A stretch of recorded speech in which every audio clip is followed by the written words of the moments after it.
Hello மக்களே, welcome to Bigg Boss reviewer Chennai. இன்னும் என் சேனல் சப்ஸ்கிரைப் பண்ணலைன்னா சப்ஸ்கிரைப் பண்ணுங்கள். ஸோ ரம்யா அண்ட் சாண்ட்ரா விஷயத்துக்கு பேசுவோம். ஸோ சாண்ட்ராவை நிஜமாலுமே போட்டு எக்ஸ்போஸ் பண்ணணும் அப்படிங்கிறதுக்காக வந்து பாத்ரூம் ஏரியாவில் வியானா அண்ட் ரம்யா பிளான் பண்ணி ஒன்று உடைச்சாங்க. அது ஓகே. அதுக்கப்புறம் என்ன ஆகுது அப்படின்னா, சாண்ட்ரா சொல்கிறாங்க, நான் அதுக்கு ஜஸ்டிஃபிகேஷன் கொடுக்கவா அப்படின்ட்டு. அப்போ எல்லோரும் சொல்கிறாங்க, ஃபஸ்ட்டு நம்ம லிவிங் ஏரியாவில் போயிடுவோம், அதுக்கப்புறம் பார்த்துக்கலான்ட்டு. ஸோ அதுக்கப்புறம் லிவிங் ஏரியாவில் இருந்து ரம்யாவை கூப்பிட்டது சாண்ட்ரா தான். சாண்ட்ரா சொல்கிறாங்க, நான் சொல்லலைன்னு சொல்லலை, நான் நிஜமாலுமே சொன்னேன் அப்படின்னு சொல்கிறாங்க. அதுக்கப்புறம் உட்காந்துட்டு சொல்கிறாங்க, நீ விக்ரம் நான் ஏதோ வர்ஸ்ட் பர்ஃபார்மர்னு சொல்லி நீ ஒரு பொய் சொன்ன அப்படின்னு சொன்னும்போது ஆமான்னு சொல்கிறாங்க. அப்போ பொய் இவங்களும் சொல்லியிருக்காங்க. இவங்கள நம்ப முடியாதுங்கிறது நம்ம எல்லாருக்குமே தெரிஞ்ச விஷயம், எல்லா ரிவ்யூவருக்கும் தெரிஞ்ச விஷயம்.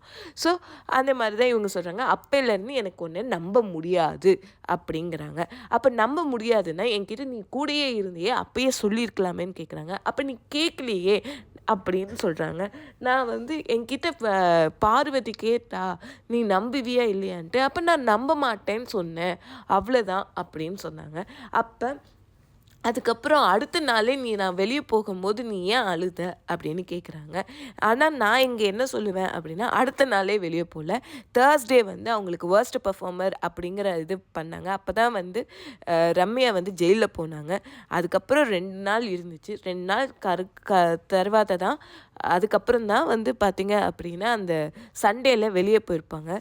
ஸோ அவங்க என்ன சொல்கிறாங்க அப்படின்னா, நான் கேம்க்காக உன்னை நம்பலை, ஆனால் என்ன சொல்கிறது, கேம்க்காக உன்னை நான் நம்பலை, ஆனால் எனக்கு நீ போனும்போது எனக்கு வந்து வலிச்சிச்சு, எனக்கு கஷ்டமாக இருந்துச்சு, என்னோட 2 ரியாக்ஷனும் உண்மை தான் அப்படிங்கிற மாதிரி இவங்க சொல்கிறாங்க. ஆனால் ரம்யா சைடில் இருந்து பார்க்கும்போது, என் கூடயே இருந்தியே என்னை நீ இப்படி சொல்லும் போது எனக்கு வலிச்சிருக்கும் தானே, எனக்கு கஷ்டமாக இருக்கும் தானே, நான் எப்படி உன்னை நம்புவேன் அந்த மாதிரிலாம் சொல்கிறாங்க.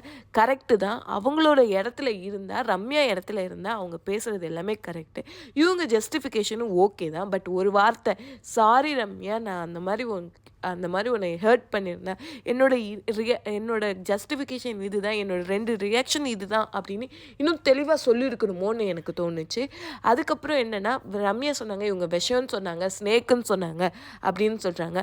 ஆனால் அந்த 2 வார்த்தையுமே இவங்க சொல்லலை அப்படின்னு அந்த வீடியோ கிளிப்பில் நான் பார்க்க முடிஞ்சிச்சு. இவங்க ஃபேன் பேஜில் போட்டிருக்காங்க. இதுக்கு முன்னாடி பிபி குருபனன்னு ஒரு இன்ஸ்டா இருந்துச்சு, அதில் பார்த்தேன், இல்லை இப்போது.